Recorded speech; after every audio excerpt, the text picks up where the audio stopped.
अब इस आग में कई लोग जलेंगे।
देख के नहीं चल सकता क्या?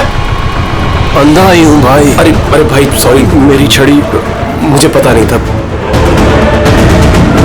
आपको ऐसे नहीं निकलना चाहिए, कहीं चोट लग जाएगी आपको। माफ करिए, पर मुझे ध्यान देना चाहिए। ठीक है, आराम से जाइएगा। जी।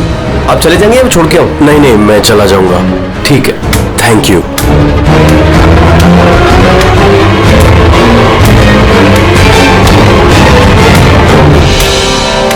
क्या हो गया यार, ये दर्द क्यों हो रहा है?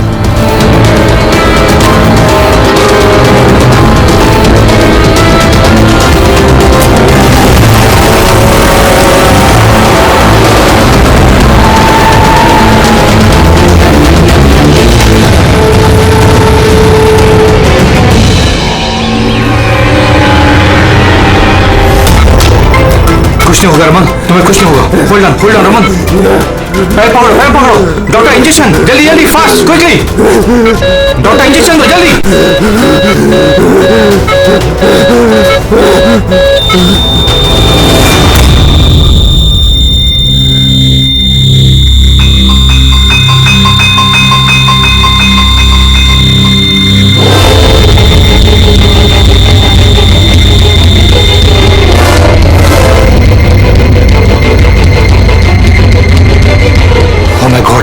He's dead. और इनकी मौत नेचुरल भी नहीं है। अब क्या? I know Priya, it's a murder। और मैं डॉक्टर सालुंके को इस केस के बारे में सब कुछ पहले से बता दिया था। अब तक तो उन्होंने फाइंड आउट कर भी लिया होगा कि रमन की मौत की वजह क्या होगी। जहर? रमन की मौत जहर से हुई? हाँ बस, बहुत खतरनाक जहर है। ये पहले इंसान के दिमाग पर असर करता है। पहले डिलेरियम, फोटोफोबिया, एमनेशिया। उसके बाद ये जहर इंसान के बाकी के अंगों पर असर करता है। बाकी के अंग धीरे धीरे काम करना बंद कर देते हैं और इंसान की मौत हो जाती है। सर, इसका कोई एंटीडोट तो होगा ना? हर जहर का एंटीडोट होता है टेडी, लेकिन उसके लिए हमें उस जहर के बारे में पूरी जानकारी होनी चाहिए। बस ये जहर आसानी से पकड़ में नहीं आता है। मुझे भी बहुत सारे टेस्ट करने पड़े इसे ढूंढने के लिए। सर, जहर देके मारना एक अलग बात है, और ऐसा जहर देना जिससे इस तरफ तड़प के मरे, ये जरा चौंकाने वाली बात नहीं लगती? लेकिन ये जो भी कोई है, ऐसी नफरत करता था रमन के साथ कि उसने उसे ऐसी खतरनाक मौत दी थी। समझ में नहीं आता कौन हो सकता है ये, कौन होगा? कोई भी हो सकता है सर। सर रमन को जुए की लत थी, क्रिकेट, रेस कोर्स, सट्टा, हर तरह का जुआ, और इसी चक्कर में वो 5 करोड़ के कर्जे में था। 5 करोड़? 5 करोड़? हाँ सर, उसको धमकी भरे मैसेजेस भी आए थे। उसके फोन रिकॉर्ड्स में ऐसे कई सारे मैसेजेस हैं जो उसको बुकीज और सट्टेबाजों ने भेजे।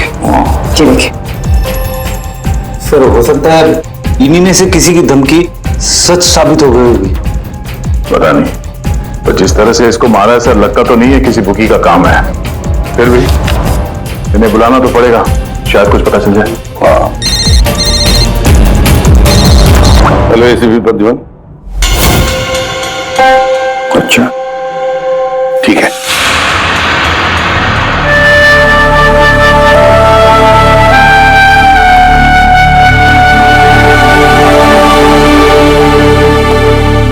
आप रमन का चचेरा भाई हितेन। हितेन, किसी ने रमन का खून कर दिया है। क्या लगता है आपको किसने किया होगा? मुझे नहीं पता सर।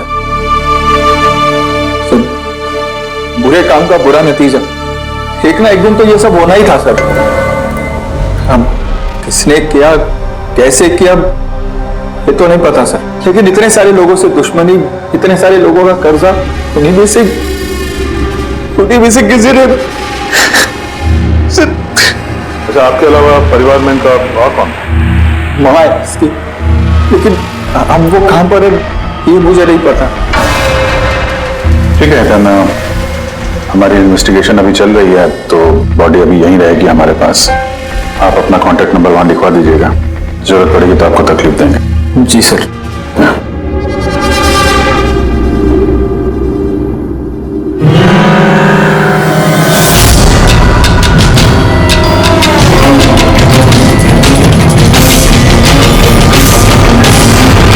सबका उतना दुखी है नहीं जितना ही दिखा रहा है। हाँ, बॉडी ले जाने की जल्दी नहीं थी, जैसे ही बोला जाओ तो निकल गया। कोई पूछताछ नहीं कब मिलेगी बॉडी। गड़बड़ है ये हितेन, बड़ी गड़बड़ है। ऐसे लग रहा था जिसे ये बात पक्की करने आया था कि रमन मरा है या नहीं। नजर रखो उस पर। रमन, बेटा, रमन क्या हुआ बेटा? मैम, मेरा रमन, माँ मैं इसकी वसुंधरा। बेटा क्या हुआ? मैं तो तेरा इंतजार करती रही कि तू आएगा और मुझे घर ले जाएगा एक दिन, पर तू तो इतना दूर चला गया बेटा। और आप अपने बेटे रमन के साथ नहीं रहती थी? जी नहीं सर। आप? सर मेरा नाम मदन है। भगवान, मुझे क्यों बिठा रखा यहाँ पे? उठा लेता मुझे ही। संभालो अपने आप को। और कितना रोग इस नालायक से किया। इसको अपनी करनी की सजा मिली है। नहीं बेटा, ऐसा मत कहो, चाहे जैसा भी था, बेटा था मेरा। क्यों, ऐसा क्या किया था इसने इनके साथ? इन्हें अपने ही घर से बाहर निकाल दिया, सड़क पर छोड़ दिया अकेले। ऐसा क्यों? बोला माँ बहुत कर्जा है, घर बेचना पड़ेगा और मेरा खर्चा भी नहीं उठा सकता, इसीलिए मुझे छोड़ दिया। और फिर क्या करती सर, ठीक से दिखाई नहीं देता, कहाँ जाती मैं? पड़ी रही फुटपाथ पे, भूखी प्यासी, बेघर बेसहारा। फिर शायद भगवान को दया आ गई और उसने उस फरिश्ते को भेज दिया। उसका चेहरा तो नहीं देखा मैंने, लेकिन उसने मुझे अपने साथ चलने के लिए कहा और मैं चली गई। एक बड़ा आदमी मुझे इसके पास ले गया। सर दरअसल मेरी एक संस्था है, संयुक्त वृद्धाश्रम।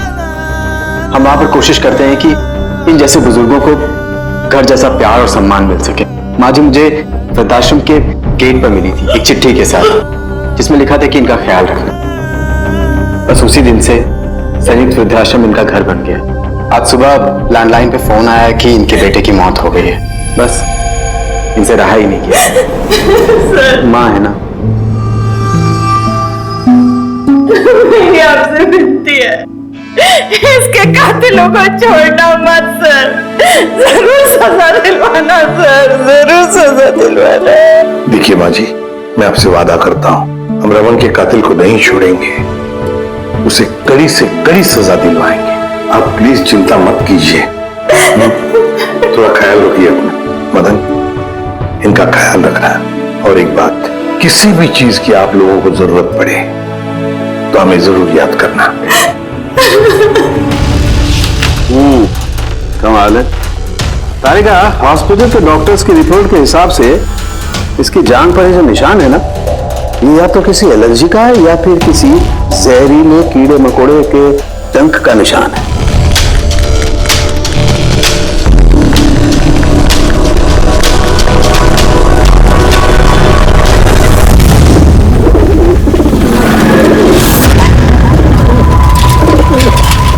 सर, इस हितेन की हरकतें ठीक नहीं लग रही है सर। ऐसे ऐसे लोगों के साथ उसको उठना बैठना है, उस पर शक करना बनता है सर। एक और बात है सर, कुछ समय पहले ये रमन ने उसे अपने घर से निकाल दिया था। अब रमन के मरने के बाद वो उसकी प्रॉपर्टी हड़प करने की कोशिश कर रहा है सर। एक मिनट, लाएंगे प्लीज। इसके स्किन पे ना मुझे कुछ अजीब सा दिख रहा है।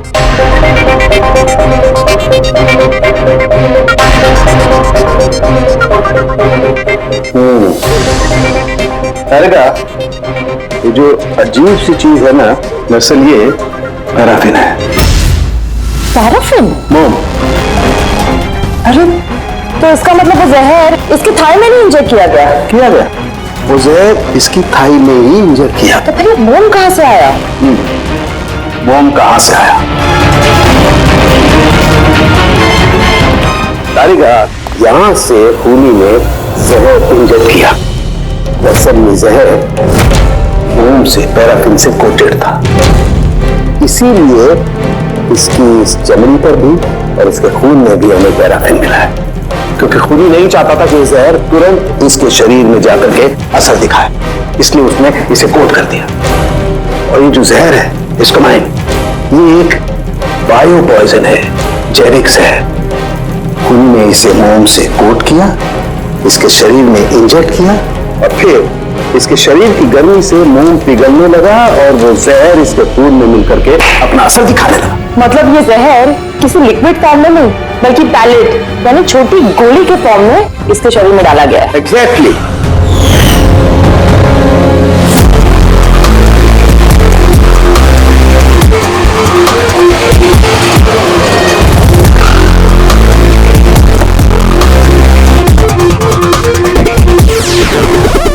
ये है वो कंस्ट्रक्शन साइट जहां पे रमन इंजीनियर था। उसके कोलीग बता रहे थे कि यहां से निकलने के बाद उसको कुछ पैर में तकलीफ हुई है, लेकिन यहाँ पे जो वर्कर्स काम करते हैं उन लोगों ने बताया कि जब तक वो कंस्ट्रक्शन साइट में था तब तक तो वो ठीक था। इसका मतलब जो भी हुआ कंस्ट्रक्शन साइट से बाहर आने के बाद हुआ, तो यहीं पे हुआ होगा। यहाँ पे तो आसपास पता करते हैं, शायद किसी ने कुछ देखा। सर आप लोग चलिए, मैं जरा चाय पी के आता हूँ। मतलब चाय वाले से पूछ के आता हूँ, कुछ देखा है क्या?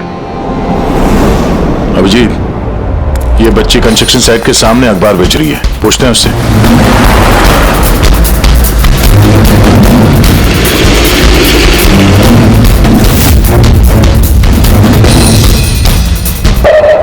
क्या नाम है बेटा आपका? चुटकी। चुटकी?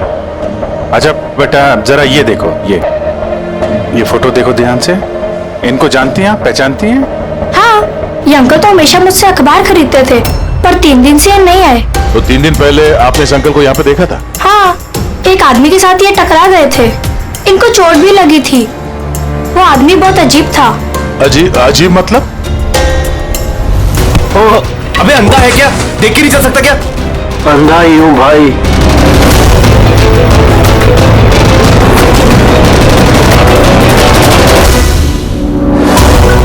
तो क्या हो गया यार?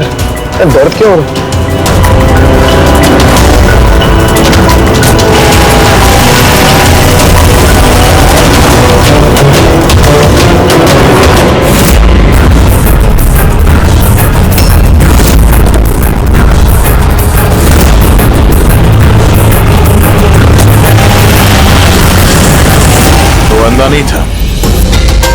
उसी ने हमला किया रमन पे। अच्छा बेटा, आप वो जो अंकल थे उनको पहचान सकते हो? देखा था आपने उनको ठीक से? नहीं। अच्छा, वो कार का नंबर देखा आपने? नहीं अंकल, वो अंकल को कार चलाते देख मैं एकदम चौंक गई थी, इसलिए कार का नंबर याद नहीं है। पर क्या बात है अंकल, इंजीनियर अंकल ठीक तो है ना? नहीं बेटा, उन्हें कुछ नहीं हुआ। वो अभी किसी दूसरे कंस्ट्रक्शन साइट पे चले गए, अब वो यहाँ पर नहीं आएंगे। Thank you. आप इस समय अखबार बेच रही हो, स्कूल नहीं जाती आप?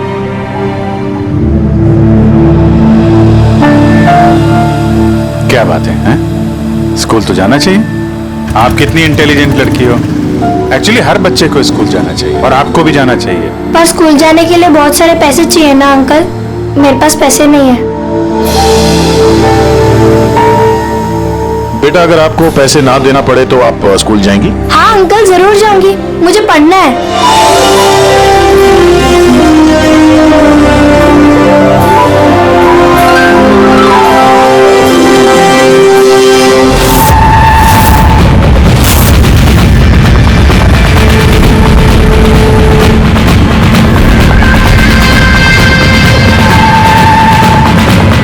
समीर, अब तुम्हारी बारी। हाँ बोलो। हाँ यार, तुम्हें एक बार में समझ में नहीं आता है। देखो, मैंने तुम्हें पहले भी कह दिया है कि तुम कुछ भी कर लो, मैं इस खंडहर के लिए एक कौड़ी भी खर्च नहीं करने वाला।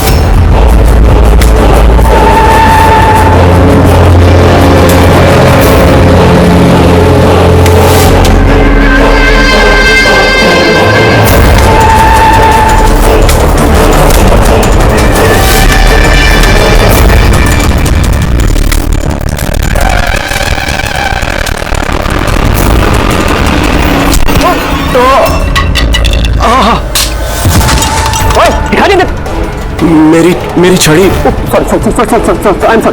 मेरी छड़ी। आपको कहीं लगी तो नहीं? आप ठीक है ना? मैं आपको कहीं ड्रॉप कर दूं? नहीं नहीं, मैं ठीक हूँ, मैं चला जाऊंगा। आप ठीक है ना? नहीं, आप ओके। आप संभाल के जाइए। हाँ जी, आप संभाल के जाइए। Okay, thank you.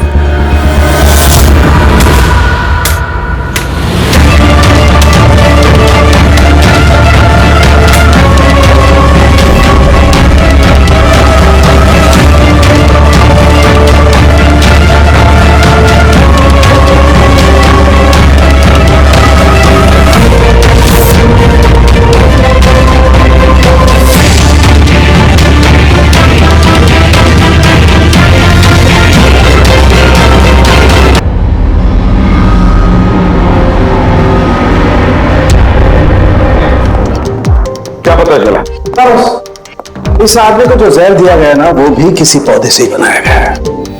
क्या? ये भी किसी पौधे से? हाँ बस, लेकिन ये कौन सा जहर है, ये अभी तारिका पता कर रही है। इस जहर का नाम है रिकिनस कम्युनिस, और ये जहर पहले वाले जहर से भी बहुत ज्यादा तेज और खतरनाक है। रिकिनस? ये किसी पौधे का नाम है क्या? हाँ फ्रेडी, ये किसी पौधे का नाम है, और बॉस ये कोई आम पौधा नहीं है, बहुत मुश्किल से मिलता है।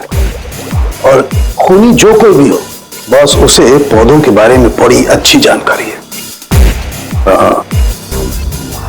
जानकारी तो होनी चाहिए पौधों के बारे में, तभी तो। लेकिन सर, इन हत्याओं की वजह क्या है? ना तो हमें रमन की हत्या का कारण पता है और ना समीर का, और दूर दूर तक इन दोनों का एक दूसरे से कोई संबंध ही नहीं है। सर, समीर और रमन के बीच में एक चीज तो कॉमन है। क्या? माय गॉड, तो ये है वो कड़ी जो समीर और रमन को जोड़ती है। तो क्या दोनों ने एक ही गलती की? जी सर, रमन की तरह समीर ने भी अपने बूढ़े और कैंसर पेशेंट पिता को घर से निकाल दिया था। हमने उनके बारे में छानबीन की और एक ऐसे शख्स से मिले जिन्होंने समीर के पिता को ढूंढने में मदद भी की और इस केस को एक नया मोड़ दिया। कौन है वो? सर, ये डॉक्टर दिनेश है। Hello sir. कैंसर सेंटर के चोड़ी। समीर के पिताजी का इलाज यही कर रहे थे। डॉक्टर दिनेश, सर एक बात समझाइए, समीर ने अपने पिताजी को घर से बाहर निकाला था, तो फिर ये समीर के पिताजी आपके यहाँ कैसे पहुंचे, आपके कैंसर सेंटर में? किसी ने उन्हें हॉस्पिटल पहुंचा दिया था? मैं हॉस्पिटल पहुंचा ही था जब मैंने इनको देखा। ये चेयर पे बैठ के कुछ बड़बड़ा रहे थे, हाथ में लिफाफा था। मैंने पूछा कि कौन है, लेकिन इनको कुछ याद नहीं था। मैंने उनके हाथ से लिफाफा लिया। पैसों के अलावा उसमें एक चिट्ठी भी थी। उसमें लिखा था कि इनको कैंसर है और हम इनको अपने यहाँ एडमिट करके इलाज शुरू करें। एडमिशन के लिए डिपॉजिट की रकम लिफाफे में है और इलाज के पैसे भी हॉस्पिटल के अकाउंट में ट्रांसफर हो जाएंगे। उनकी उम्र और हालत को देखकर मैंने उनको एडमिट तो कर लिया, पर मुझे चिंता थी अगर पैसे ना मिले तो। लेकिन भगवान का शुक्र है, अगले ही दिन इलाज के पूरे पैसे 10 लाख रुपए हॉस्पिटल के अकाउंट में ट्रांसफर हो गए थे। 10 लाख रुपए किसने ट्रांसफर किए? सर 100% खुली ने दिए होंगे। सर बैंक डिटेल से पता चल जाए। पता चल गया एक्चुअली, पैसे समीर की वाइफ रत्ना ने दिए थे सर। ये सब मेरी गलती है सर। मेरी वजह से समीर की जान चली गई। मैंने ही उसे उकसाया था।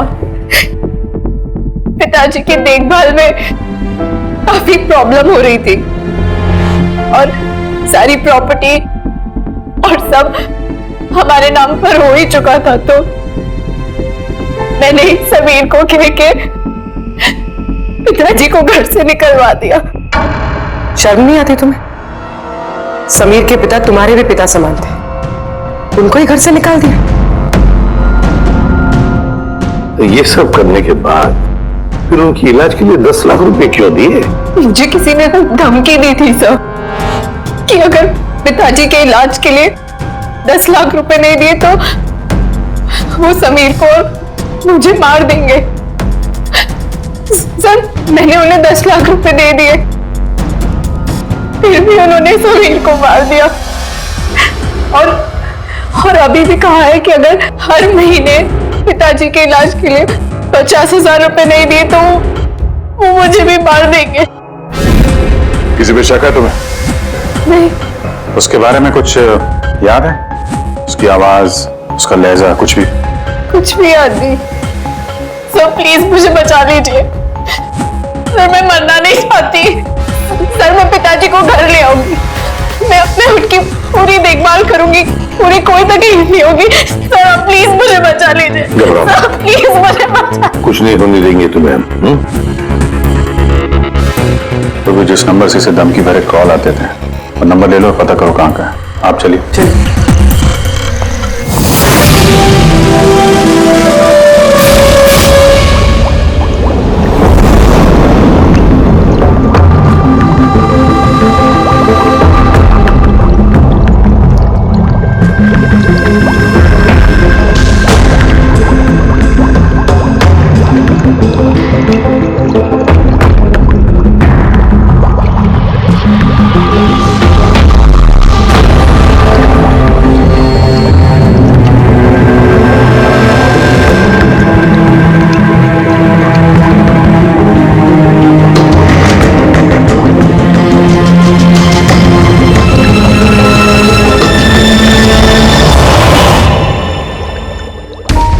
सर हमने इतने सारे एंटीडोट्स बना लिए, लेकिन इसकी क्या गारंटी है कि खूनी इन्हीं में से किसी जहर का इस्तेमाल करेगा? अब कुछ भी हो जाए, हम खूनी का दिमाग तो नहीं पढ़ सकते ना। तुम्हारी बात बिल्कुल ठीक है तारिका, लेकिन एक बात समझो, खूनी इन पौधों का जहर निकाल करके इस्तेमाल कर रहा है। इन पौधों का पहले से भी ज्यादा तेज हर बार, तो हमें हमेशा चौकन्ना रहना पड़ेगा। पता नहीं वो अगली बार कौन से पौधे का जहर किस पर इस्तेमाल करे, पता नहीं किस पर, कब, कहां, कैसे, किस पौधे का, पता नहीं।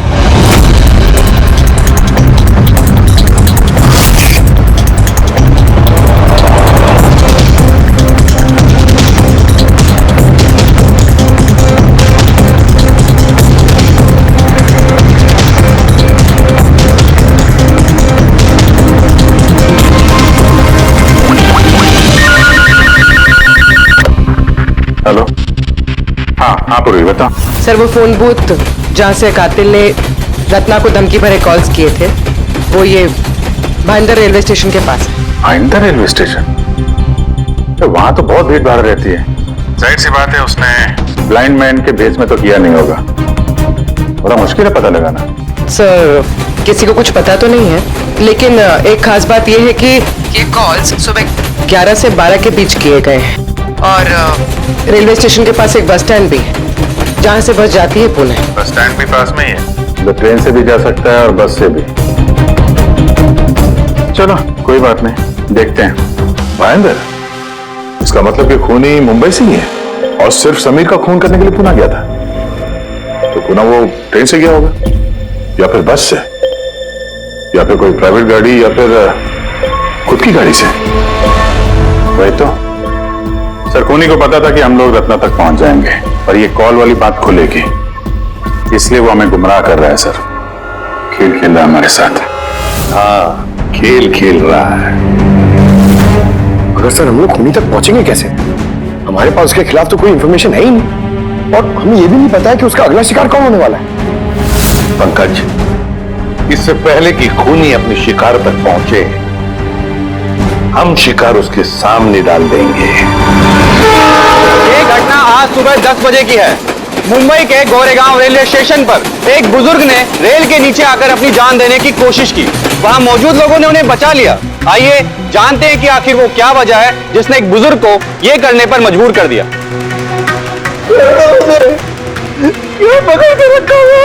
मुझे, मैं नहीं जीना चाहता हूँ।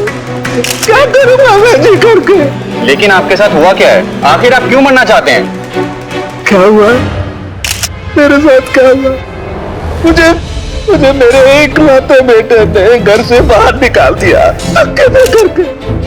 मैंने अपने बच्चे को इतने प्यार से पाला पोसा और उसने मुझे घर से बाहर निकाल दिया। ये तो बड़े दुख की बात है। आखिर क्या हो गया हमारी आजकल की पीढ़ी को? आपका बेटा करता क्या है? क्या करता है? स्कूल जाता है। टीचर है? नहीं, पढ़ता है। स्कूल में पढ़ता है। अभी 8 साल का ही तो है। जी क्या कहा आपने? क्या कहा? आपका बेटा कितने साल का है? कितने साल का है? आपने कहा 8 साल का है। मेरा बेटा 8 साल का है। उसने मुझे घर से बाहर निकाल दिया। मैं मर जाऊंगा। सुना आपने? इनका दावा है कि इनके 8 साल के बेटे ने इनको घर से बाहर निकाल दिया। आखिर क्या वजह है? कौन है ये 8 साल का बच्चा?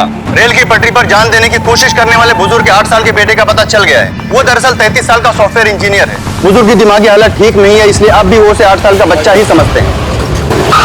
उनका बेटा अमेरिका में रहता है और उसने उन्हें घर से बाहर निकाल दिया है। उसके बाद ही बुजुर्ग ने अपनी जान देने की कोशिश की। आइए उनके बेटे से ही पूछते हैं कि उन्होंने आखिर ऐसा क्यों किया। सर एक सवाल सर, क्या ये सच है कि आपने अपने पिताजी को घर से बाहर निकाल दिया है? हाँ, ये सच है। सर आखिर आपने ऐसा क्यों किया? आपको एक बार भी बुरा नहीं लगा? हाँ, निकाला मैंने और बुरा भी नहीं लगा। आप जानते हैं इनको? आपने कभी झेला इनको अल्जाइमर्स की बीमारी है। मैं पागल हो गया उनका ख्याल रखते रखते। मेरी खुद की एक लाइफ है, मेरी वाइफ है, मेरी फैमिली है। मैं क्या करूं? कब तक पैसे दे के इनका ट्रीटमेंट का काम कराते रहूं? मैं पैसे नहीं मेरे पास, सब खत्म हो गया। अरे यहाँ से, अरे छोड़ दो मेरा पीछा, मैं दूर चले जाओ मुझसे। परेशान हो गया आपसे मैं। ये तमाशा देखो खड़ा कर दिया। खुश हो गए? चले जाओ, मुझे छोड़ गए यार। सर कभी आप भी तो छोटे थे ना। इन्होंने आपको पाल पोस के बड़ा किया, इस लायक बनाया और अपने इन्हें घर से बाहर निकाल दिया। तुमको बहुत प्यार आ रहा है? जा अडॉप्ट कर ले जाके। दिमाग खराब मत करो मेरा। तुमको जो करना था ना तुमने आके कर लिया। बवाल करा, प्यार भी मिल गई ना तुमको, पैसे कमा लिया ना। हटो यहाँ से। तो देखा आपने कि किस तरह एक लड़के ने अपने बाप को घर से बाहर निकाल दिया। अब ये बेचारे बुजुर्ग कहाँ जाएंगे? किसके साथ रह जाएंगे? इन्होंने अपनी सारी पूंजी अपने लड़के पे लगा दी और आज इनके लड़के ने इनको घर से बाहर निकाल दिया।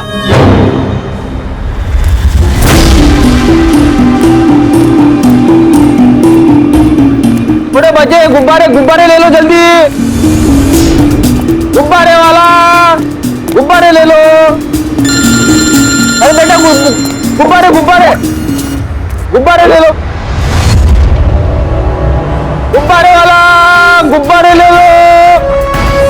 गुब्बारे ले लो। गुब्बारे गुब्बारे ले लो बेटा, गुब्बारे गुब्बारे ले लो, गुब्बारे गुब्बारे वाला गुब्बारे, गुब्बारे ले लो।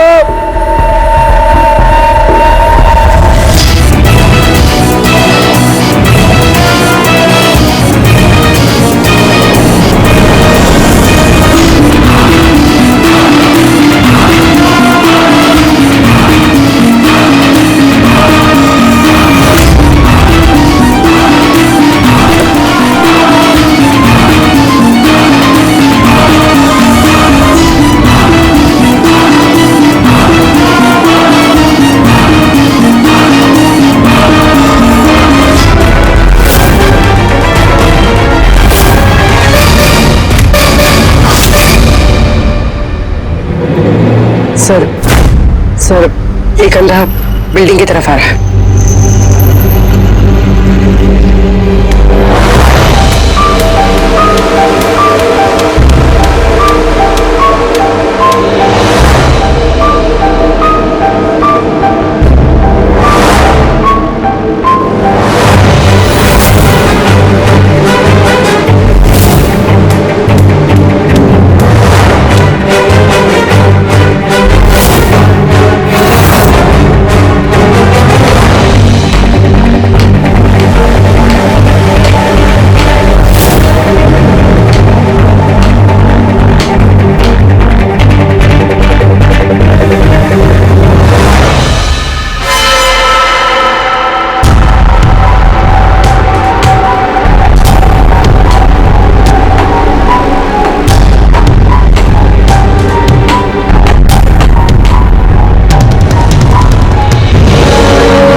इतने सारे लोग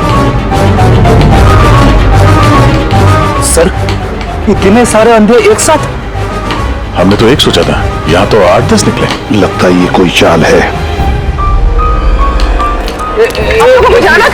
एक मिनट आप लोग रुकिए। एक मिनट, यहाँ कैसे आ गए आप लोग? ये आप सब कहाँ हैं आप लोग? यहाँ क्या बात है? क्या हुआ? यहाँ आंखों का फ्री चेकअप होने वाला है। संपत है आप? संपत? उसने ही बुलाया था हम लोगों को। देखिए, यहाँ पे ऐसा कोई शिविर नहीं है।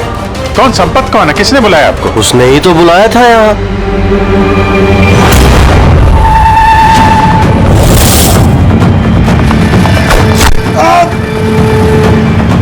पंकज! पंकज! पंकज! क्या हुआ? पंकज! वो रहा, पकड़ो उसे, छोड़ना नहीं।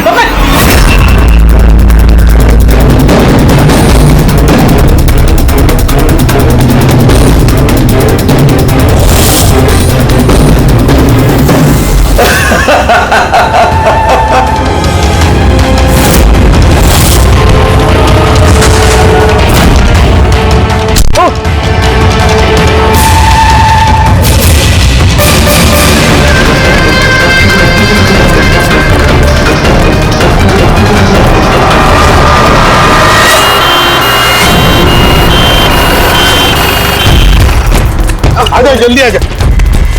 पंकज, तुझे कुछ नहीं होगा। पंकज, इसे एम्बुलेंस में लेके चलो।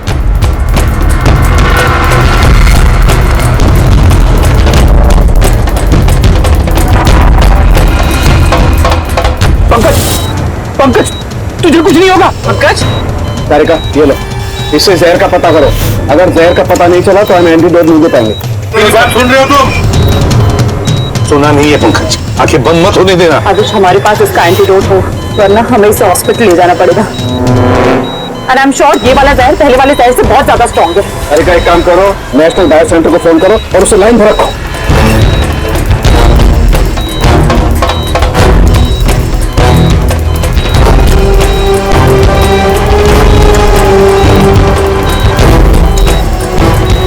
पंकज, दूध भाई, पंकज।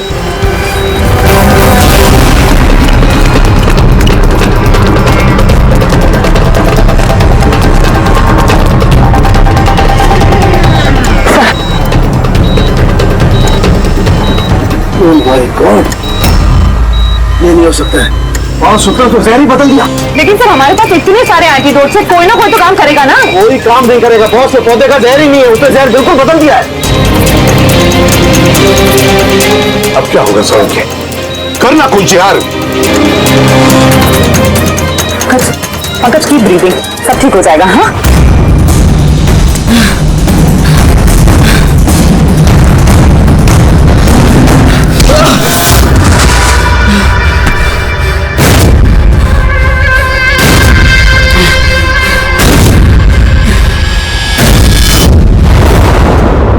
सर मेरा नाम मदन है। तुमने क्या ये सब? क्यों पड़े हो मेरे पीछे? मैंने जो किया सही किया। लोगों की जान लेना सही है? मैंने सिर्फ बुरे लोगों को सजा दी है सर। जो लोग अपने माँ बाप का ख्याल नहीं रखते ना, उनको इस दुनिया में जीने का कोई हक नहीं होता। जब मेरी माँ की मौत हुई थी तो मेरी दुनिया उछल गई थी। उसी वक्त मैंने संयुक्त वृद्धाश्रम की शुरुआत की थी। सर वहां पर जितने भी बुजुर्ग माँ बाप आते हैं ना, सब अपने बच्चों के सताए हुए होते हैं। ये देखकर मेरा खून खौल जाता है। मैंने उसी वक्त ये फैसला किया था कि मैं इन सबको सबक सिखाऊंगा, इसीलिए मैं मार देता हूं इनको। क्या गलत किया मैं? सर कुछ करो सर। कुछ नहीं कर सकते जब तक उस जहर का कंपोजिशन नहीं पता लगेगा, तभी हम कुछ भी नहीं कर सकते। अगर इसे गलत एंटीडोट दे दिया तो ज्यादा खतरनाक होगा यार। सर पंकज की हालत तो बिगड़ती जा रही है। सर पल्स गिर रही है, हॉस्पिटल ले जाना पड़ेगा। हॉस्पिटल जाके कुछ नहीं होगा, हमारे पास इतना वक्त नहीं है वहां जाकर टेस्ट करें। मुझे इस जहर का नाम चाहिए यार। पंकज हेलो। हाँ सर, हाँ सर पकड़ा गया। सर खूनी मदन है। हाँ जहर हम पता करते हैं। कभी पता नहीं चलेगा तुमको, कभी पता नहीं चलेगा तुम लोग। उसे भी पापा को सुनाया।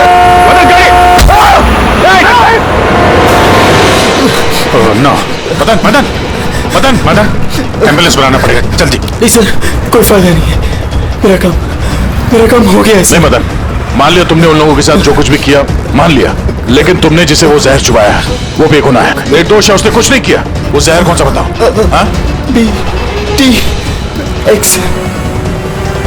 सब उस जहर का नाम BTX है।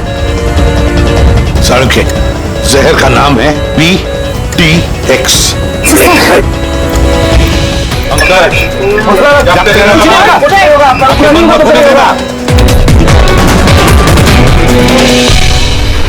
मदन बस हो गया यू बी ऑल राइट। बस अब पंकज को कुछ नहीं हो सकता है, कुछ भी नहीं। Welcome my boy. घबराओ मत, कुछ नहीं होगा तुम्हें। तुम आदमी अच्छे थे मदन, लेकिन तुमने जो किया वो सही नहीं था। ये तो चला गया अभिजीत, तो चाहे कुछ भी हो जाए इसका वो वृद्धाश्रम बंद नहीं होने देंगे।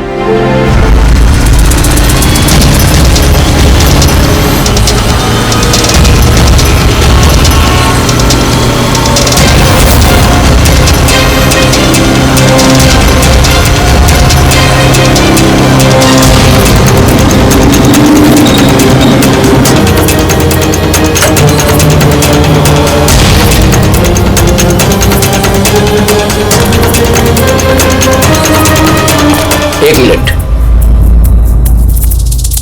ये पार्सल स्कैन मशीन में डालो।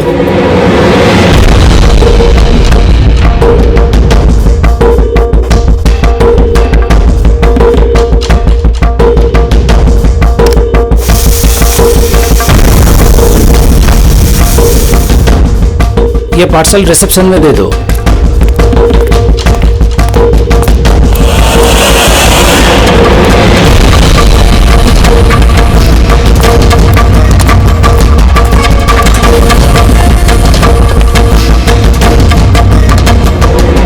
ये लीजिए। शामू, जी मैडम। ये पार्सल लो, जस्टिस राय के लिए आया है। वो ऊपर प्राइवेट लॉज में बैठे हैं, उनको दे दो। बाप रे, जस्टिस राय उनके पास कौन जाएगा? क्यों, क्या हुआ? अभी 10 बातें सुना देंगे। Check can made. राय, शतरंज खेलना भूल गए? ऐसी कोई बात नहीं है, मैं बस आज तगड़ा खेलने के मूड में नहीं हूं। और सुनो, तुम भी आज मुझे हराने की कोशिश नहीं करोगे, समझे? क्यों भाई, तुम्हारा जन्मदिन है इसलिए? बिल्कुल। बहुत अच्छा गेम खेला तुमने, एक और खेले? ठीक है।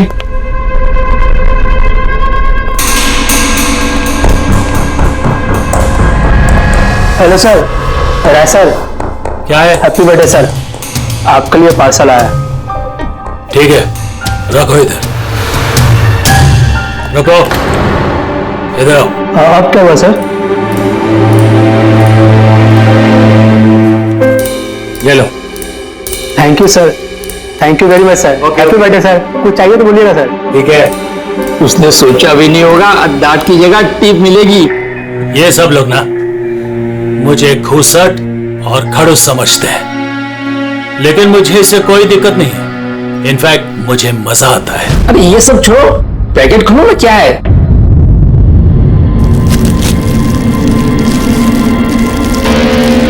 ये है क्या? देश के सर्वश्रेष्ठ कानूनी दिमाग को सम्मान पूर्वक भेंट। कोई नाम नहीं?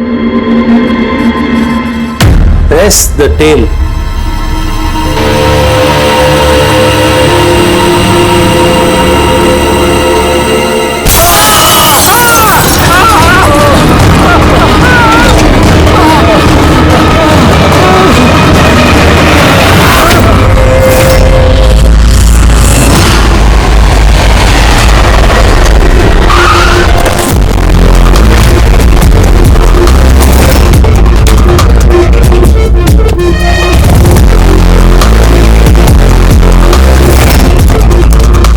आपने कहा था बॉम्ब ब्लास्ट हुआ है?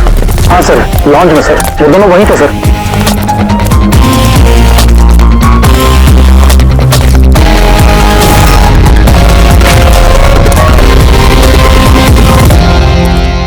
ये देखिए सर।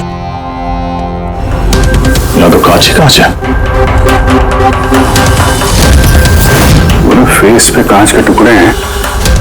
ये जख्म बहुत गहरा नहीं दिख रहा है और खून भी ज्यादा निकला नहीं है, तो फिर उसकी मौत कैसे होगी? सर, शायद बक्से के अंदर कांच के टुकड़े रखे होंगे। हाँ सर, इसमें एक कांच का शोपीस था। स्कैन करते वक्त गार्ड ने देखा था। एक्चुअली सर, आज जस्टिस राय सर का बर्थडे था ना, इसलिए ये बॉक्स किसी ने भेजा था। लेकिन सर, ये बॉक्स तो मेटल डिटेक्टर स्कैनर सबसे प्योर होके आया था, फिर पता नहीं क्यों ये सब हो गया। सर, हमारे ज्यादातर क्लाइंट्स हाई प्रोफाइल जजेस और लॉयर्स हैं, और उनमें से ज्यादातर ऐसे हैं जिनकी जान को खतरा है, इसलिए उनकी सिक्योरिटी और प्राइवेसी का पूरा ख्याल रखते हैं सर। तो आज क्या हुआ? हाँ? Sir, press the tail. क्या है ये? जो कुछ इस बॉक्स में होगा शायद उससे रिलेटेड है। ये पार्सल तो जस्टिस राय के लिए था। ये जस्टिस लाल बिना वजह मारे गए। शौकत, अब ये ऑनलाइन शॉपिंग की गई है। चारों तरफ कांच बिखरे हैं। इन लोगों का कहना था कि धमाका हुआ है, पर अगर पैकेट के अंदर कांच था तो धमाका हुआ कैसे? और अगर यहाँ पे बॉम्ब ब्लास्ट हुआ था तो फिर मेटल या प्लास्टिक के टुकड़े या फिर बारूद कुछ तो होना चाहिए था। ऐसा कुछ भी नहीं यहाँ पे। एक काम करो, ये बॉडी और ये कार्ड इसको फॉरेंसिक लैब में भेज दो। और पूर्वी, ये जस्टिस राय का मोबाइल फोन चेक करो। मेटल डिटेक्टर वहां, स्कैनर वगैरह तो सब है। अगर पार्सल में बॉम्ब था तो डिटेक्ट कैसे नहीं होगा? सर, पार्सल में ऐसा कुछ था ही नहीं साहब, मैंने ध्यान से देखा था। और स्कैनर मशीन में साहब सिर्फ कांच का सामान ही दिख रहा था। अच्छा, इस स्कैनर की फुटेज स्टोर तो होती होगी? हाँ सर, फुटेज 24 घंटे तक सेव रहती है और उसके बाद अपने आप डिलीट हो जाती है। ओके, तो फुटेज देख सकते हैं हम लोग?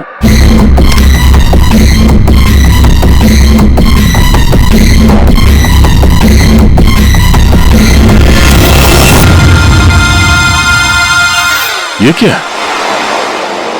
कोई शोपीस तो लग रहा है। देखिए सर, कहीं कोई मेटल है ही नहीं और इतना पारदर्शी कांच ही हो सकता है। जब वो डिलीवरी बॉय आया था तब की फुटेज है?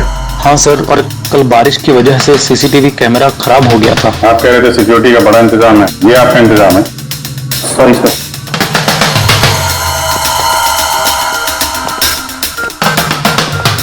अब दे दे के हमारे पास एक सुराग बचा है, वो कुरियर आईडी बस। चलो एक छोटा सुराग तो हाथ लगा, बाकी फॉरेंसिक लैब में सारों के साथ भी कुछ ना कुछ जरूर ढूंढ निकालेंगे।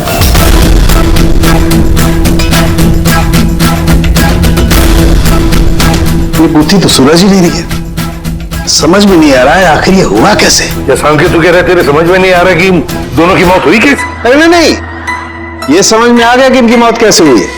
ये जो कांच के टुकड़े हैं ना, इनमें जहर है, इसकी वजह से इनकी मौत हुई है। कांच के टुकड़े जहरीले थे? हाँ, वो जो कांच का शोपीस बना था ना, तो शोपीस बनाते वक्त जब कांच को पिघलाया गया तब खूनी ने उसमें जहर मिला दिया। जब कांच ठंडा हो गया तो जहर पूरे के पूरे कांच में फैल गया। कोई सोच भी नहीं सकता था बॉस। और सर, जब हमने इन कांच के टुकड़ों को टेस्ट किया तो पता चला कि इसमें एक ऐसा जहर मिला हुआ था जो कोई भी अपने घर पे बना सकता है। सर आप तो बोल रहे थे कि ये गुत्थी सुलझी नहीं है, मगर आपने तो पूरा केस ही सॉल्व कर दिया है। नहीं नहीं नहीं पंकज, ये केस सॉल्व नहीं हुआ है, सिर्फ ये पता लगा है कि कांच के टुकड़े जहरीले थे। बस ये केस जितना सिंपल दिख रहा है उतना सिंपल है नहीं। लेकिन सर इसमें इतना कंफ्यूजन क्या है? कांच ब्लास्ट हुआ और उसके टुकड़े इन दोनों को लगे, जहरीले कांच के टुकड़े, जहर खून में मिला और इन दोनों की मौत हो गई, राइट? करेक्ट, लेकिन तुमने बीच में क्या कहा? कांच ब्लास्ट हुआ। अब सवाल यह है कि कांच ब्लास्ट कैसे हुआ? जब इसमें कोई विस्फोटक नहीं है, किसी किस्म का कोई केमिकल नहीं मिला है, तो ये ब्लास्ट हुआ कैसे? फोरेंसिक सर्जन कौन है? मैं हूं। तो फिर तुम बताओगे ना। फॉरेंसिक एक्सपर्ट हूं, जादूगर नहीं हूं। अच्छा, समझ में नहीं आ रहा तो जादूगर नहीं हूं। सर इन जहरीले टुकड़ों के अलावा हमें एक और चीज मिली है। क्या? ये कार्ड जो इस गिफ्ट के पास था, ये कार्ड का पेपर वैसे तो मोटा दिख रहा है, लेकिन एक्चुअल में ये दो पेपर को यूं चिपकाकर बनाया गया है। और ये देखिए इसमें क्या लिखा है।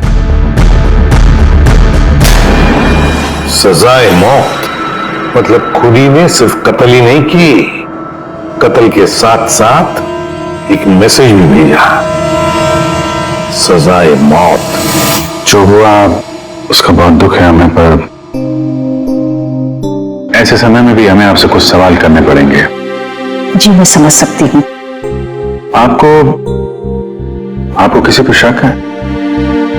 जी मेरे पति कानून पर सख्त और न्यायप्रिय इंसान थे, तो जाहिर सी बात है कि ऐसे इंसान के लाखों लोग दुश्मन हो सकते हैं।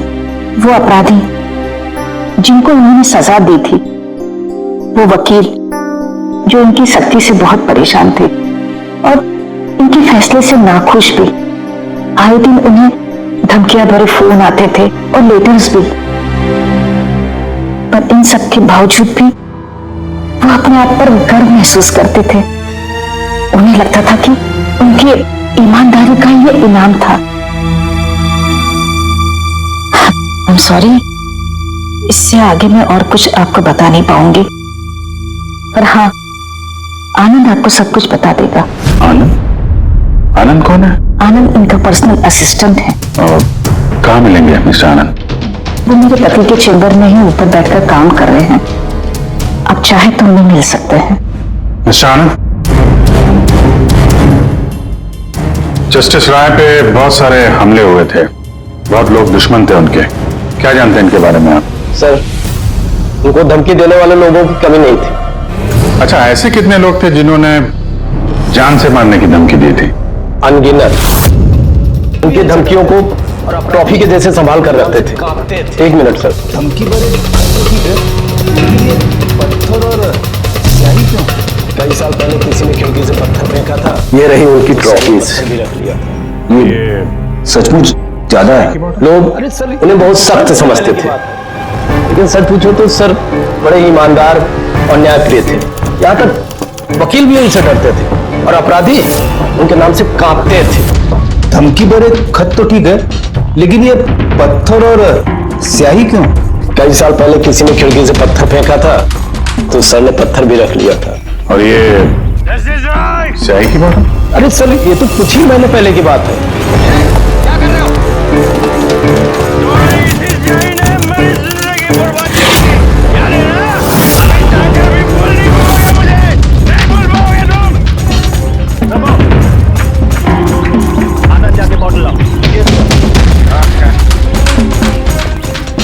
क्या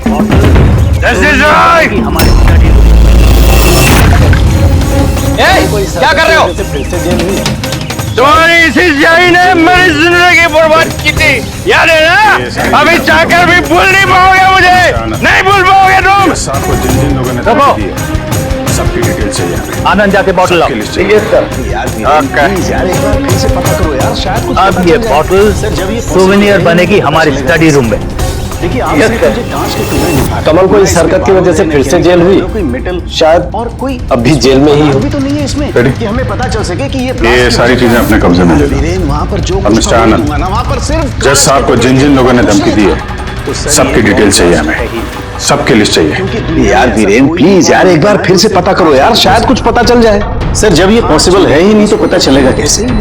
देखिए आप सिर्फ मुझे कांच के टुकड़े दिखा रहे हैं, ना इसमें बारूद है, ना केमिकल है, ना कोई मेटल और कोई विस्फोटक पदार्थ भी तो नहीं है इसमें कि हमें पता चल सके कि ये ब्लास्ट की वजह क्या है।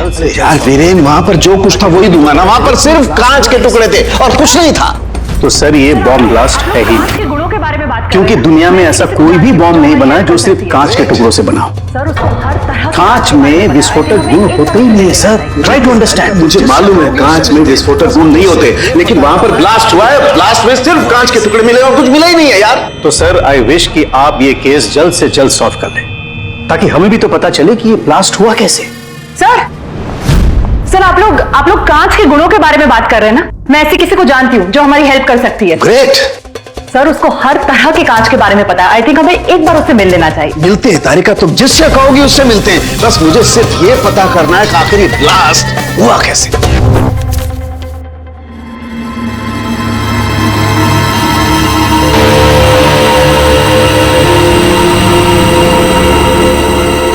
हाँ भाई कहाँ तक पहुँचा? सर बस 2 मिनट तो हो जाएगा, 2 मिनट। ओके देखें पूर्वी को क्या मिला।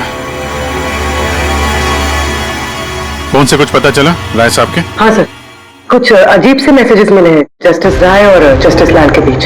अजीब मैसेज कैसे हैं? ये देखिए सर, ये मैसेजेस हैं या शायद कोई कोड्स हैं जो नंबर्स और लेटर्स को मिला के बनाए गए हैं। ये देखिए सर, ये मैसेजेस जस्टिस राय ने जस्टिस लाल को 2 बार भेजे, एक बार 3 महीने पहले और दूसरी बार सिर्फ 1 महीने पहले। अब या तो ये इन दोनों दोस्तों के बीच का कोई सीक्रेट कोड है या तो फिर कोई ऐसी खास बात है जो जस्टिस राय जस्टिस लाल को बताना चाहते हैं। एक काम करो, ट्राई करो डिकोड करने के लिए, देखो कुछ पता चलता है क्या। हाँ ये लिस्ट पूरी हुई? हाँ सर, जस्टिस राय के पिया आनंद ने जो हमें धमकियों के बारे में बता दे सर, उस हिसाब से हमने ये 3 सस्पेक्ट की लिस्ट बनाई है। 3 भागों में क्यों, क्या है? अब यहाँ पे जितने लोग हैं इनमें से सभी लोगों ने कभी ना कभी जस्टिस राय को धमकी दी है और इनमें से ज्यादातर लोग जेल में भी है। लेकिन ये वनेश ये एक मर्डर के केस में अंदर गया है और बाद में इसकी दिमागी हालत ठीक नहीं है, इसलिए इसे रिहा कर दिया गया। और ये कमल जी, इन्होंने जस्टिस राय पे स्याही फेंकी और इस जुर्म में इन्हें अंदर कर दिया गया। फिलहाल ये कहां पर है उसकी कोई जानकारी नहीं है। सर ये दूसरी लिस्ट जो है इसमें से ये 3 लोगों को सजाए मौत दी हुई है सर जस्टिस ने, और ये अभी भी जेल में अपनी सजा काट रहे हैं। 3, ये चौथा, ये कौन है? सर ये है किशोर जी, इनके बेटे को जस्टिस ने 3 साल की सजा दी थी सर, और न्यूज में एक आर्टिकल आई थी कि ये सजा ज्यादा देने की जरूरत नहीं थी और इस वजह से वो शायद डिप्रेशन में होगा और उसने अपनी आत्महत्या कर ली सर। तो इस किशोर के पास अच्छी खासी वजह है बदला लेने की। और ये है धवन, ये एक वकील है पेशे से, और अजीब बात यह है कि पिछले साल इसने जस्टिस राय के कोर्ट में बहुत सारे केसेस लड़े पर वो एक भी जीत नहीं पाया, सारे हार गए। कहीं ये हारा हुआ वकील बदला लेने के चक्कर में राय साहब को, हाँ ये भी हो सकता है कि ये कोई काबिल वकील ही ना हो। तो अब कुल मिला के हमारे पास बचते हैं 4 सस्पेक्ट, एक ये कमल, वनेश, किशोर और धवन। सर गिफ्ट भेजने वाले का पता चल गया, वो गिफ्ट कमल ने भेजी थी और शॉपेथॉन वालों ने कुरियर की आईडी से पता किया है। तो उनके पास उसका एड्रेस तो होगा ना? नहीं सर, एड्रेस का तो पता नहीं चला। कोई बात नहीं, कमल जिस जेल में था वहां से पता चल जाएगा, वहां चलते हैं। सॉरी ऑफिसर, लेकिन हमें उसे 1 महीना पहले ही छोड़ना पड़ा। जज पे हमला किया था, इतनी जल्दी छूट गई? 1 मिनट, आपने कहा कि उसे छोड़ना पड़ा, लेकिन क्यों? उसकी तबीयत की वजह से। क्योंकि सालों से उसको नशे की लत थी। 7 साल पहले वो एक केस में पकड़ा गया था, वहां उसने पीना छोड़ दिया, लेकिन जेल से छूटने के बाद फिर उसने पीना शुरू कर दिया, इसलिए उसका पूरा लीवर खराब हो चुका था। ये भी तो हो सकता है कि उसने लीवर खराब होने का बहाना किया हो। नहीं नहीं सर, हमने डॉक्टर से कंफर्म करके उसे छोड़ा था। अच्छा, उसका एड्रेस तो होगा ना आपके पास, वो दे दीजिए। एड्रेस तो है, लेकिन मुझे लगता है वो वहां नहीं मिलेगा, वो हॉस्पिटल में ही मिलेगा, क्योंकि उसे जल्द से जल्द लीवर ट्रांसप्लांट करने की जरूरत थी। लेकिन जहां तक मुझे पता है कि शराब के आदी लोगों को लीवर ट्रांसप्लांट की इजाजत नहीं मिलती है। मिलती है, अगर शराबी कम से कम 6 महीने तक शराब ना पिए तो, और यहाँ जेल में तो मिलने से रही, इस बिना पे हमने उसको permission they the. Okay sir, thank you. अगर ऐसा है तो अपनी जान बचाने के लिए उसने कहीं ना कहीं किसी हॉस्पिटल में रजिस्ट्रेशन तो करवाया ही होगा। एग्जैक्टली। और ये कोई छोटा मोटा इलाज तो है नहीं तो कहीं भी हो जाए। शहर में गिने चुने हॉस्पिटल है जहां पे ट्रांसप्लांट हो सकता है। वहीं ढूंढते हैं इस कमल को। अरे तारिका, ये तुम कहां ले आए भाई मुझे? मैंने तो सोचा तुम किसी ग्लास फैक्ट्री में लेके जाओगी। बोले नहीं, ये जो कुछ भी है ना, है बड़ा खूबसूरत। शुक्रिया। आप sir, she is my friend Vivian. ये ब्यूटीफुल आर्ट गैलरी इसी की है। ये ऐसे खूबसूरत आर्ट पीसेस बनाती रहती हैं, और कांच के भी। And Vivian, he is doctor Salunkhe. Hello. अच्छा यार, we need your help.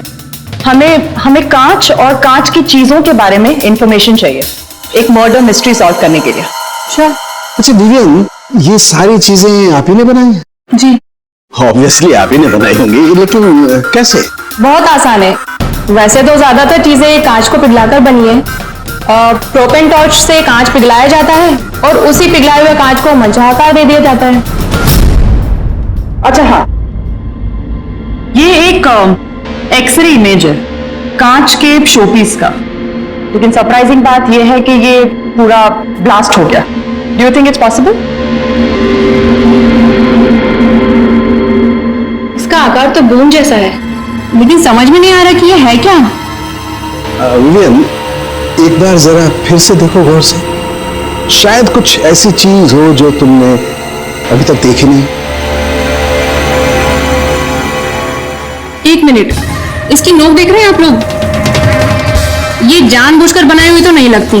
I mean, जिसने भी इसे बनाया है उसने कांच को पिघलाकर बहुत जल्दी उसे ठंडा कर दिया है, बिल्कुल तुरंत, जिससे कि कांच का आकार न केवल बूंद के जैसा रह गया है, बल्कि इसकी नोक पतली, लंबी और नाजुक हो गई है। Thank you so much for your help. कांच को पिघला करके ठंडा कर दिया गया, तुरंत तुरंत, जैसे वो बूंद बनी। My God. तारिका, हमें लैब में चलना है तुरंत, फौरन। और हाँ विवियन, हमें आपकी वो प्रोपेन टॉर्च चाहिएगी प्लीज। किशोर, धवन, भुवनेश, अब तीनों को जस्टिस राय के खून के सिलसिले में यहां बुलाया गया है। मर गया? बड़ा भगवान बनता था, लोगों को जिंदगी का फैसला करता था। चलो अच्छा है, अब मर गया। सर, इसे देख के तो लगता है कि ये दिमागी हालत से ठीक नहीं है। हो सकता है नाटक कर रहा हूं। असाइलम की अटेंडेंस स्लिप है इसकी।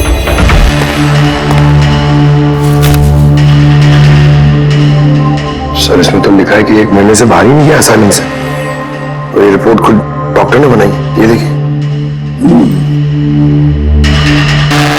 ठीक है, ले जाओ इसे। चलो चलो उठो।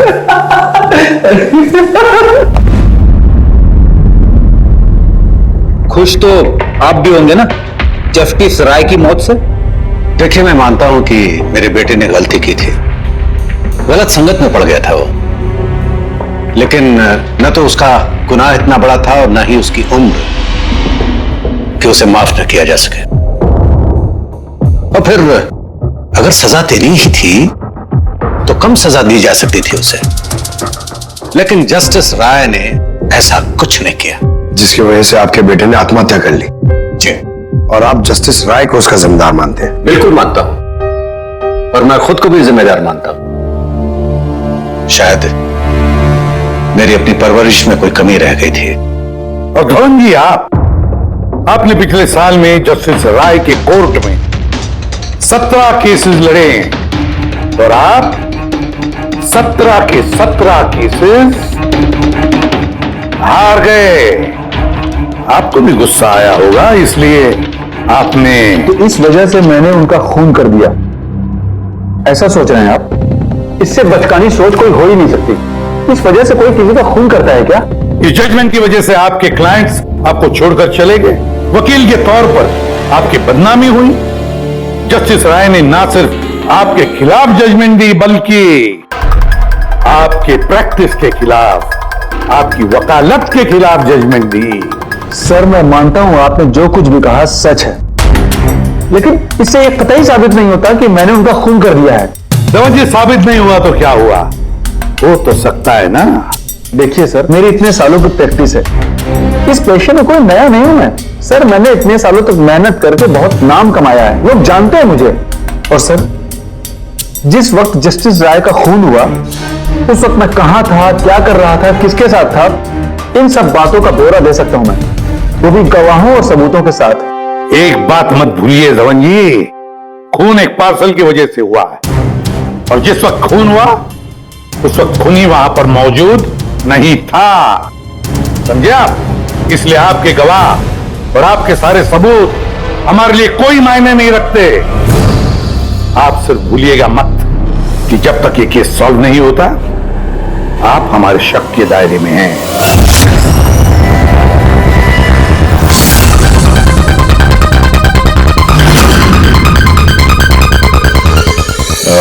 Doctor Puneet? Yes sir, that's doctor Puneet. Thank you. Doctor Puneet, हम लोग सीआईडी से हैं, आपसे फोन पे बात हुई थी कमल के बारे में। जी हाँ, मुझे याद है। दरअसल कमल हमारे लिवर ट्रांसप्लांट की लिस्ट में है और हम उसके लिए सही डोनर का इंतजार कर रहे हैं। और एक बात अच्छी है कि उसने शराब पूरी तरह से छोड़ दी है, वरना हम ये ऑपरेशन नहीं कर पाते। तो आपके पास इस कमल का एड्रेस तो होगा? जी, एड्रेस तो नहीं है।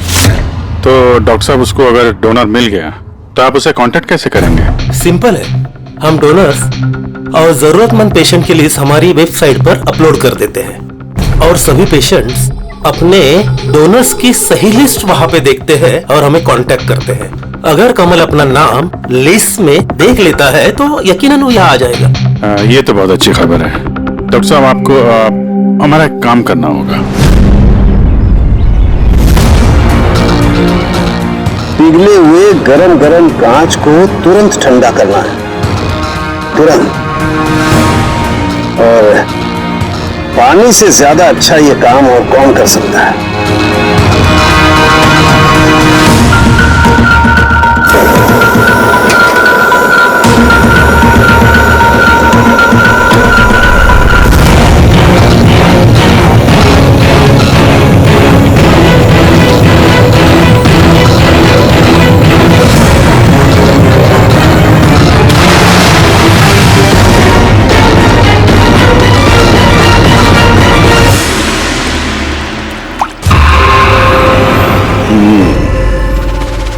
तो ऐसे बनी ये कांच की बूंद।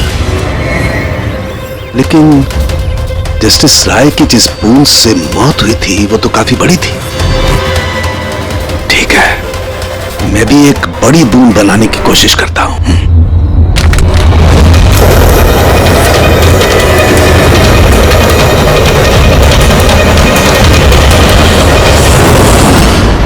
ये कोड आखिर है क्या? कुछ पता ही नहीं चला।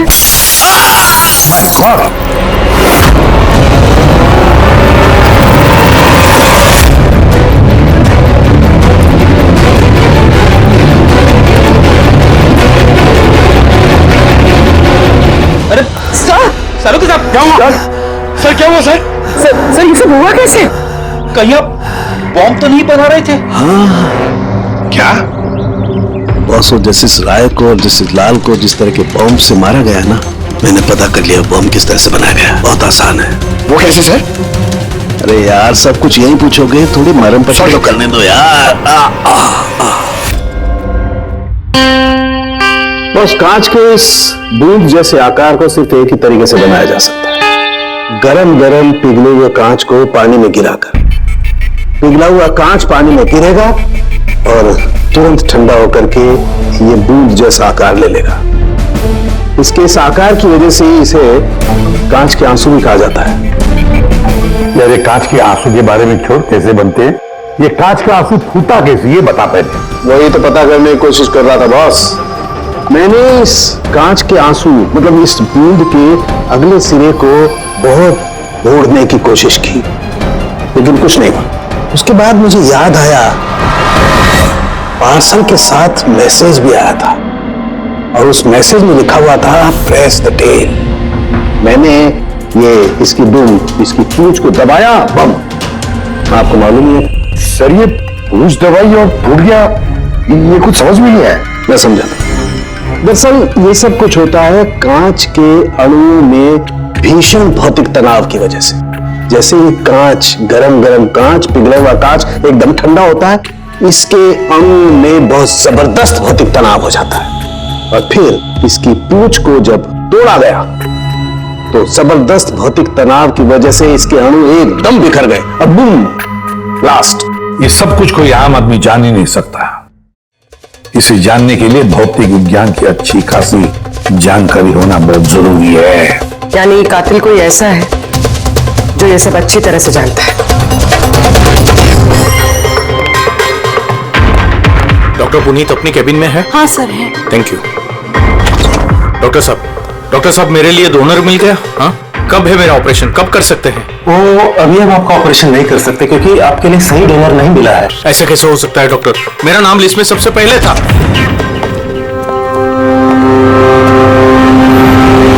देखिए, मैं मेरी सजा काट चुका हूं पूरी तरह से, फिर आप लोग मुझे कहां लेके जा रहे हैं? मैंने ऐसी कोई गलती भी नहीं की है। जस्टिस राय का खून हो गया है। क्यों किया खून? जस्टिस राय का खून? लेकिन मैंने कुछ नहीं किया। आपने शॉपटाउन वेबसाइट से जस्टिस राय के लिए उनके जन्मदिन पे तोहफा भेजा था ना? नहीं तो मैंने कोई तोहफा नहीं भेजा था। तुमने कुछ नहीं किया तो फिर तुम अंडरग्राउंड क्यों थे? देखिए, मैं अंडरग्राउंड नहीं हुआ था। सचमुच मेरी तबीयत खराब रहती है, इसलिए शहर से बाहर हेल्थ स्पा ज्वाइन कर लिया है मैंने। जेल से छूटने के बाद मैं वही रहता हूँ। और वो पार्सल, कांच का अजीब सा शोपीस जो आपने जस्टिस राय को भेजा था शॉपटाउन वेबसाइट से, जिसपे आपका कॉन्टैक्ट डिटेल्स भी था। हाँ, मैंने शॉपाथॉन वेबसाइट से शॉपिंग जरूर की है और पार्सल भी भेजा है, लेकिन जस्टिस राय को नहीं भेजा मैंने मेरी बेटी को भेजा है क्योंकि उसका जन्मदिन था। मेरी वाइफ मुझसे नाराज है, इसलिए मेरी बेटी को मुझसे नहीं मिलने दे रही है, तो मैंने वो शॉपाथॉन वेबसाइट से गिफ्ट खरीदा और मेरी बेटी को पार्सल कर दिया। कोई सबूत है इसका तुम्हारे पास? हाँ है ना सर, मैं आपको शॉपाथॉन वेबसाइट का मेरा अकाउंट दिखाता हूँ, उस पर आप लोगों को पता चल जाएगा कि मैंने कब और क्या खरीदा है। देखिए, ठीक है।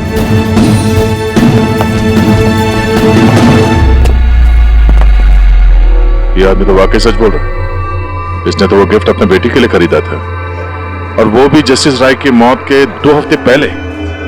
मतलब कातिल जानबूझ के हमारा ध्यान इसकी तरफ भटका रहा था। यानी वो जो कोई भी है, उसे कमल की पूरी हिस्ट्री के बारे में मालूम था। उसने उसके घर से वो पार्सल का डब्बा चुराया, उसमें कांच का सामान रखा और किसी तरह से जस्टिस राय तक पहुंचा दिया। कातिल वही है जिसने ये पार्सल जस्टिस राय तक पहुंचाया।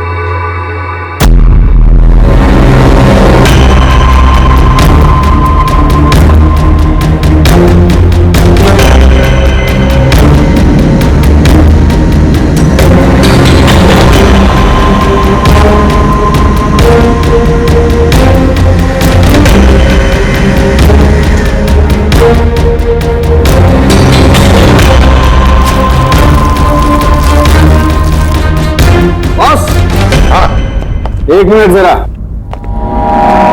और से देखो, इस एड्रेस के नीचे की तरफ एक और एड्रेस, और ये दोनों पते अलग अलग हैं। डैम इट, एक सुराग मिला था वो भी गलत निकला। मतलब कमल बेकसूर है। बस मैं इस कागज को लैब में ले जाकर के अच्छी तरह से चेक कर लेता हूं। ठीक है सर, सब मिल गया। एक सबूत गया तो दूसरा मिल गया, कोड डिकोड हो गया। कोड में क्या है? सर वो कोई कोड्स नहीं है, सिंपल मैसेजेस है। उन दोनों डेट्स पे जब जस्टिस राय ने जस्टिस लाल को मैसेजेस भेजे थे, उन दोनों डेट्स पे दो बातें कॉमन थी। कौन सी बात? सर पहली बात, उन दोनों डेट्स पे दोनों जजेस में से एक शहर से बाहर था, और दूसरी बात, उन दोनों डेट्स पे संडे था। और जिस दिन कत्ल हुआ है उस दिन भी संडे था। Exactly sir. और मारे जाने से पहले वो दोनों शतरंज खेल रहे थे। यस। जो मैसेजेस जस्टिस राय ने जस्टिस लाल को भेजे हैं वो कोई कोड्स नहीं, शतरंज की चालें थी। वो दोनों चाहे कहीं भी हो अपना शतरंज का खेल जरूर पूरा करते थे। जहां छोड़ा अगली बार वहीं से पकड़ते थे। मतलब दोनों भी जजेस संडे के दिन शतरंज खेलते थे, और ये बात कातिल जानता था, इसलिए उसने उसी संडे को खुद अपने हाथों जाकर वो पार्सल डिलीवर किया। वो जानता था कि जस्टिस राय वहां होंगे। सर वो ये भी जानता था कि जस्टिस लाल भी वहां पे होंगे। बिल्कुल सही कहा तुमने अभिजीत, बिल्कुल सही कहा। हम तो ये सोचकर चल रहे थे कि कातिल ने जस्टिस राय पर हमला किया, और उस एक्सप्लोजन में जस्टिस लाल की जान बेवजह चली गई। हालांकि असली बात तो ये है, कातिल चाहता था कि जस्टिस राय के साथ साथ जस्टिस लाल को भी खत्म कर डाले। किशोर, जतिन, भुवनेश, इन तीनों की कुंडली निकालो, देखे तो सही कि इनमें से किसी के पास कोई वजह थी इन दोनों जजेस को मारने की। और फिर धवन, पता लगाओ उसके सारे के सारे केसेस उसने जस्टिस लाल के कोर्ट में लड़े थे, वो क्या है और किसके हैं। सर, हाँ सर, धवन के बारे में पता करके आ रहा हूं। जस्टिस लाल के कोर्ट में सर वो 100 में से 75 केसेस आ रहा था। सर, हाँ सर, जतिन के जेल रिकॉर्ड्स मिल गए। उसके वकील ने डिप्रेशन के बिना पे जतिन को छोड़ने की अपील की थी, और उसकी अपील ठुकरा दी गई थी। जज कोई और नहीं, जस्टिस लाल ही थे। तो जतिन के पिता किशोर के पास अच्छी खासी वजह है कत्ल करने की, पर इतना पेचीदा प्लान वो बना पाएगा? वही तो सर, किशोर एक स्कूल टीचर है, उसे कैसे पता होगा कि कांच के आंसू से किसी की जान जा सकती है? ये तो इस बात पर निर्भर है कि ये किशोर मास्टर जी स्कूल में कौन सा विषय पढ़ाता है। पता लगाओ ये कौन सा सब्जेक्ट पढ़ाता है स्कूल में। रही बात धवन की, उसके पास एलिबाई है, तो बस इन दोनों के एलिबाई फिर से चेक करो अच्छी तरह से। बच्चों, आज मैं तुम्हें एक नया एक्सपेरिमेंट सिखाऊंगा। जानते हो किसका? कलर्स का एक्सपेरिमेंट। रेडी? ये देखो दूध है। अब मैं इसमें डिफरेंट कलर्स के एक एक ड्रॉप डालूंगा।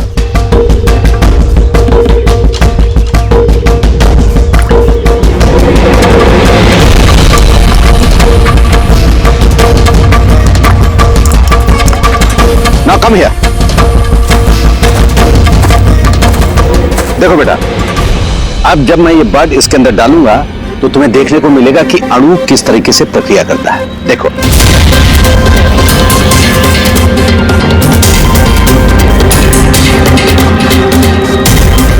देखा? इसे कहते हैं विज्ञान का जादू। कमाल है। नहीं, मैं आपके प्रयोग की बात नहीं कर रहा हूं, आपके बारे में बात कर रहा हूं। आपने कभी बताया नहीं कि आप विज्ञान पढ़ाते हैं? आप लोग यहाँ? मैं तो बस वो प्राथमिक विज्ञान पढ़ाता हूँ। आपने बच्चों को वो कांच के आंसू वाला प्रयोग दिखाया नहीं? कैसे पूछ दबाते ही ब्लास्ट हो जाता है। हा? आप क्या बात कर रहे हैं? मुझे नहीं पता। आपको सब पता है। अब जरा इन बच्चों को जाने के लिए कहिए। बच्चों, आज के लिए छुट्टी, बाकी की पढ़ाई कर जाओ तुम लोग। सर को पहचानते हैं?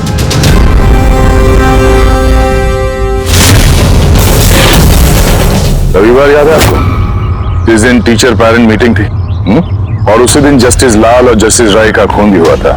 उस दिन आप आए नहीं थे, एब्सेंट थे। इस केस में जिन लोगों पे हमें शक था उनकी आलिबाइज, यानी कत्ल के वक्त वो कहाँ थे, किसके साथ थे, उसका पूरा ब्यौरा सबूत के साथ हमारे पास है, सिवाय आपके। रविवार को आप कहाँ थे?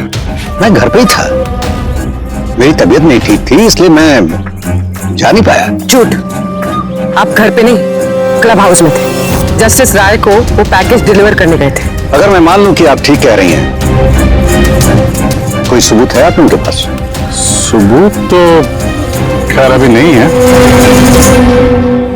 अच्छा, ये जो आप ये जो प्रयोगशाला यहाँ बनाया हुआ है आपने, यहाँ पे जो बच्चों को दिखाते हैं, इसके अलावा कहीं प्रयोग करते हैं या यही जगह है? नहीं, बस यहाँ पे यही एक खुली बड़ी जगह है जहाँ मैं बच्चों को कुछ इंटरेस्टिंग प्रयोग बताता हूँ। अच्छा,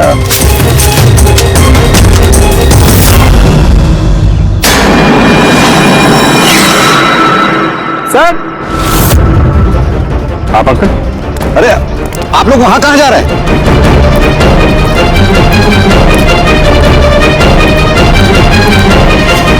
अरे ये क्या कर रहे हैं आप?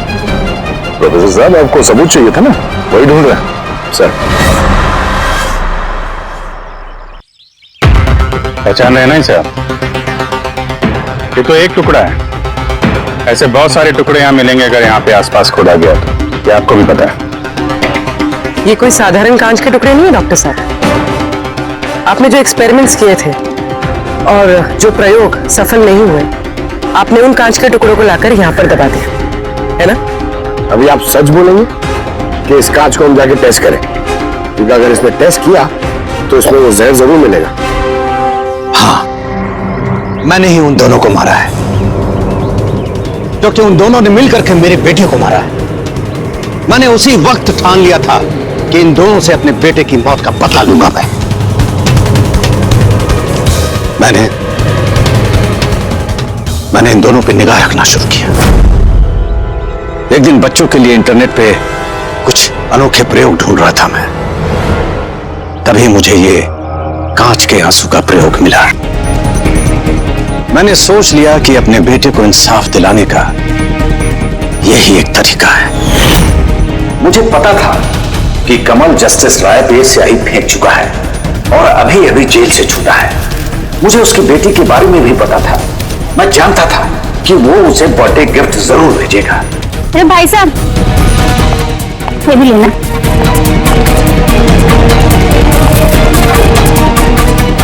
बस उसी गिफ्ट का डब्बा मैंने वहां से उठा लिया और अपने प्लान को अंजाम दिया।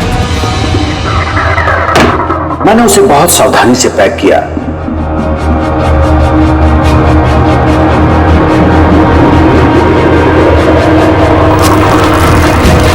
और फिर डब्बे पे पुराने एड्रेस के ऊपर नया एड्रेस लगाया। फिर मैंने उन दोनों की मौत का सामान वहां पहुंचा दिया। मुझे जो करना था मैंने कर दिया। मैंने उन दोनों से अपने बेटे की मौत का बदला ले लिया, उसे इंसाफ दिला दिया। इंसाफ नहीं, सिर्फ बदला था, जिसे ना तो तुम्हारे मरे हुए बेटे की आत्मा को शांति मिलेगी और ना ही उन बच्चों को तो तुम्हें अपना गुरु मानते हैं। हाँ, तुम्हारे इस गलती से उन्हें सबक जरूर मिलेगी।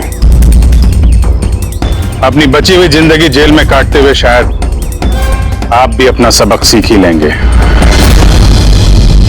इस तरह के और भी एपिसोड देखने के लिए हमारे चैनल को सब्सक्राइब करें और बेल आइकन दबाना ना भूलें।